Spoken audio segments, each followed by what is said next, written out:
Assalamualaikum warahmatullahi wabarakatuh. Pada pertemuan kali ini, saya, Desi Mila Aryani, akan memaparkan materi tentang perjalanan pendidikan nasional.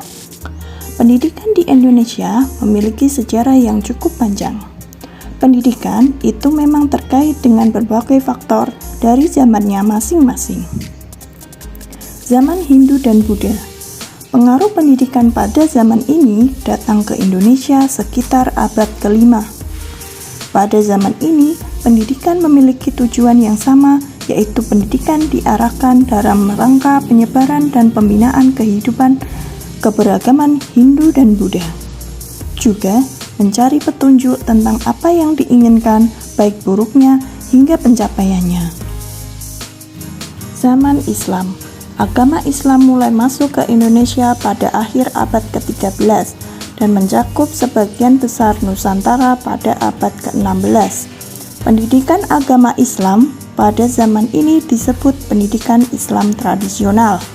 Pendidikan agama Islam tradisional tidak diselenggarakan secara terpusat, namun banyak diupayakan secara perorangan melalui para ulamanya di suatu wilayah tertentu. Zaman kolonial Belanda. Pemerintah Belanda mendirikan sekolah-sekolah gaya barat untuk kalangan pribumi.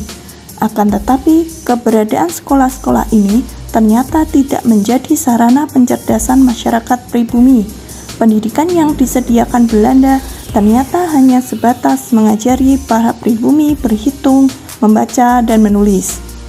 Belanda mendirikan sekolah-sekolah untuk rakyat Indonesia dengan tujuan menghasilkan pegawai-pegawai rendahan, baik sebagai pegawai negeri maupun sastra. Adapun kecenderungan pendidikan masa kolonial ini adalah membiarkan keterselenggarakannya pendidikan Islam tradisional serta membantu mendirikan madrasah Islam di Nusantara. Mendirikan sekolah Zending yang bertujuan menyebarkan agama Kristen. Tujuan pendidikan untuk menghasilkan tamatan sebagai warga negara Belanda kelas 2. Pada masa ini, pendidikan rakyat juga turut muncul. Sekolah-sekolah rakyat seperti Taman Siswa dan Muhammadiyah muncul dan berkembang. 3 tipe jalur pendidikan yang berbeda. Sistem pendidikan dari masa Islam yang diwakili dengan pondok pesantren. Pendidikan bergaya barat yang disediakan oleh pemerintah Hindia Belanda. Pendidikan swasta pribumi seperti Taman Siswa dan Muhammadiyah. Golongan baru inilah yang kemudian berjuang merintis kemerdekaan melalui pendidikan. Perjuangan yang masih bersifat kedaerahan berubah menjadi perjuangan bangsa sejak berdirinya Budi Utomo pada tahun 1908 dan semakin meningkat dengan lahirnya Sumpah Pemuda tahun 1928.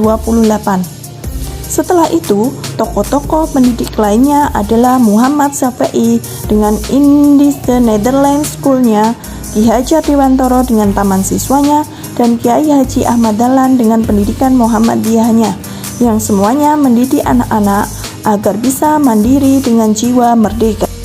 Zaman kolonial Jepang. Di bidang pendidikan, penyelenggaraannya ditujukan untuk menghasilkan tentara yang siap memenangkan perang bagi Jepang. Selain itu, di bidang pendidikan secara luas, ada beberapa segi positif dari penjajahan Jepang di Indonesia, yaitu Jepang telah menghapus dualisme pendidikan dari penjajah Belanda dan menggantikannya dengan pendidikan yang sama bagi semua orang. Pemakaian bahasa Indonesia secara luas diinstruksikan oleh Jepang untuk dipakai di lembaga-lembaga pendidikan, di kantor-kantor, dan dalam pergaulan bahasa sehari-hari. Bahasa Jepang sebagai bahasa kedua, sedang bahasa Belanda dilarang. Jepang mendirikan sekolah guru dengan sistem pembinaan indoktrinasi mental ideologis. Pembinaan murid dan para pemuda dilakukan dengan senam pagi atau taisho.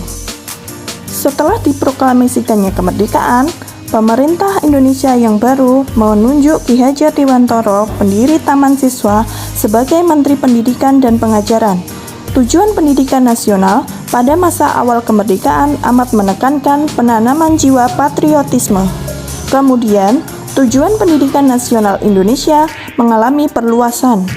Dalam Undang-Undang Nomor 4 Tahun 1950 tentang dasar-dasar pendidikan dan pengajaran di sekolah, tujuan pendidikan dan pengajaran adalah membentuk manusia yang cukup dan warga negara yang demokratis secara bertanggung jawab tentang kesejahteraan masyarakat dan tanah air. Sistem pendidikan di Indonesia pada awal kemerdekaan pada dasarnya melanjutkan apa yang dikembangkan pada zaman pendudukan Jepang. Sistem dimaksud meliputi 3 tingkatan, yaitu pendidikan rendah, pendidikan menengah, dan pendidikan tinggi.